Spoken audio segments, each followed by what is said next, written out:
All right, Chris, thanks a lot for accommodating us. This letter that the Surfing Association has sent to the minister, we've also provided some guidelines, some key guidelines for not just surfing, but also water sports. Can you talk to me about it? Well, I just want to start off by saying we're not requesting any special treatment. This is about all water sports. Maybe we could touch on speaking about surfing in specific later on. But here's what we're proposing. And this, again, I'll repeat, goes across the board for all water sports. We're proposing 6 a.m. to 9 a.m., open the beaches. The conditions obviously would be, no coolers, no chairs, no alcohol, no loud music, tanning, sunbathing, nothing that would contribute to hanging out, liming on the beach. Let's take a look at Barbados, for example.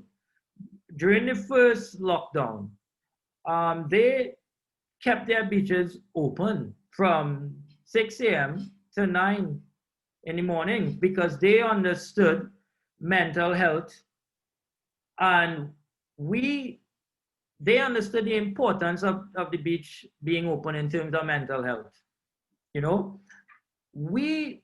I'll step back a little bit. We support the government 100% with their, initiatives and guidelines as far as, the control of COVID. However, COVID is going to be around for, a long time. Are we going to continue to have our beaches closed? Especially for water sports.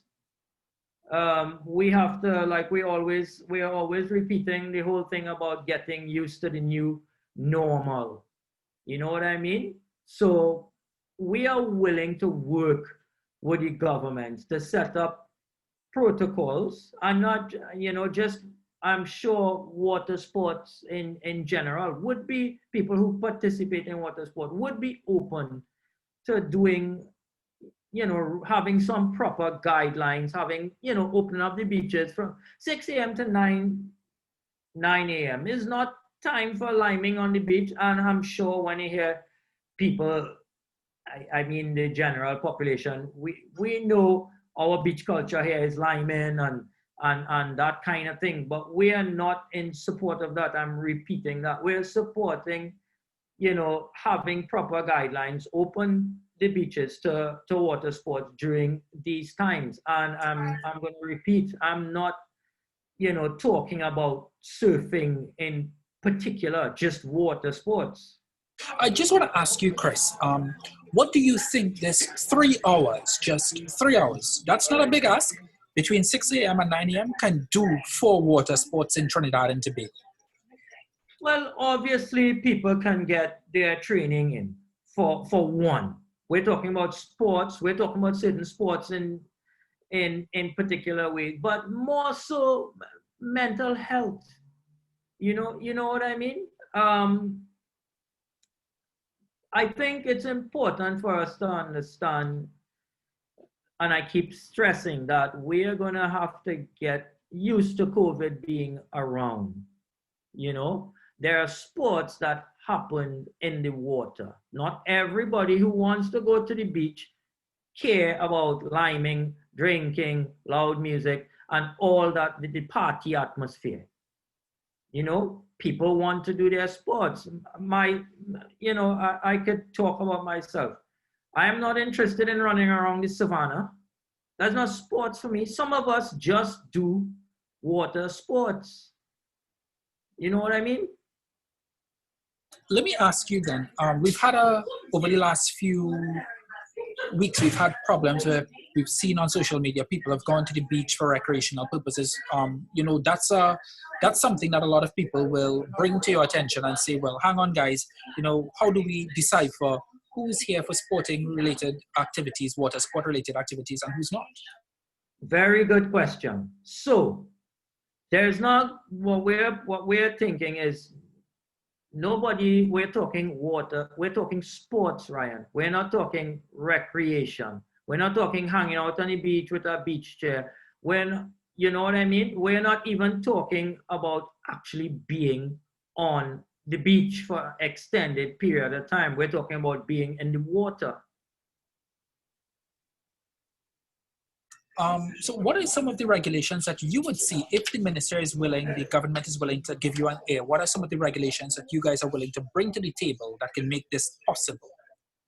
Well, obviously, you know, it will be more of an in-depth thing, but some basic ones would be, you know, no coolers, no chairs, no alcohol, obviously, no sunbathing, you know, no tanning, and anything that would contribute to liming on the beach, hanging out on the beach, anything that would constitute that, none of it. You know, you walk across the sand and you go and do your sport. I would not attempt to speak for all water sporting bodies, but I can't speak about surfing. We are generally not, we practice social distances by default because surfers and surfing is not about crowding on the beach or even crowding out in the water. The other thing is the beaches that surfers use is not the ones like Maracas and popular beaches. You know, we are looking for specific conditions, specific beaches that offer those specific conditions. Go ahead. I also just want to ask you, how, from your assessment, I know that you live on the beach. From your assessment, how big a hit did water sports take during this pandemic? All right, so let me talk about my experience. I am the co-founder of an NGO called Waves for Hope. We operate out of Balandra. We work with youths in these communities. We do a mental health program, and our mental health program, most of our mental health program is run on the beaches. We have 2 beaches that we use, and we work with youths going through a full curriculum. And now we can't take the youths to the beach. Surfing is one of the things that we do with them. And it's more about coping skills and mental health skills that will teach them how to cope with stresses. There are many studies out there that will actually talk about the whole aspect about mental health and being in the water and doing sports on the water. I mean, I'm not going to profess I'm some professional at these things. However, we are talking sports, and it's taken a huge impact. When you live on the coast, obviously, it's more about people. Once they do sports, surfing is a big one on the coast. Then you can't go.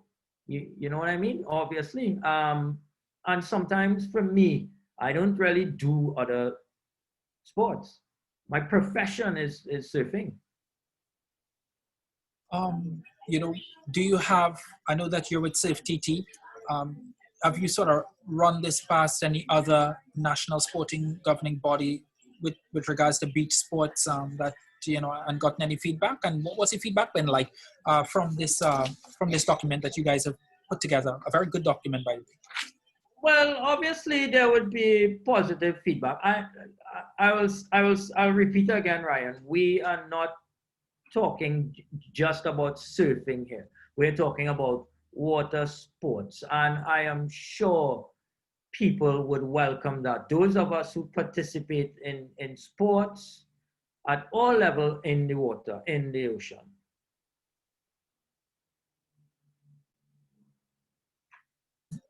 So anything else you'd like to add, Chris, to this document? I know that you've written to the Minister of Health, Mr. Terence Yeltsin.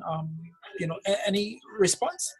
Well, the Surfing Association have written, it's not me exactly, but the board itself has gotten behind this letter.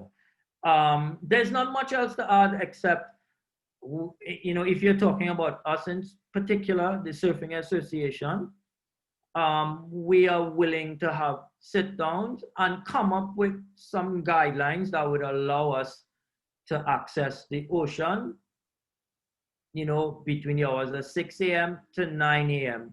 just for sports. How imperative and important is it that some type of leeway is given, like the 6 a.m. to 9 a.m. that you guys are proposing? How important is it that we move towards something like what Barbados moved towards?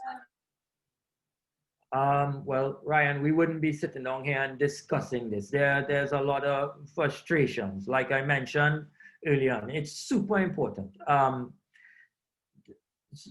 People who do water sports, you really can't replace that with running around the savannah. Nothing against running around the savannah. You really can't replace that. So what are we gonna do? Not practice our sport for the foreseeable future?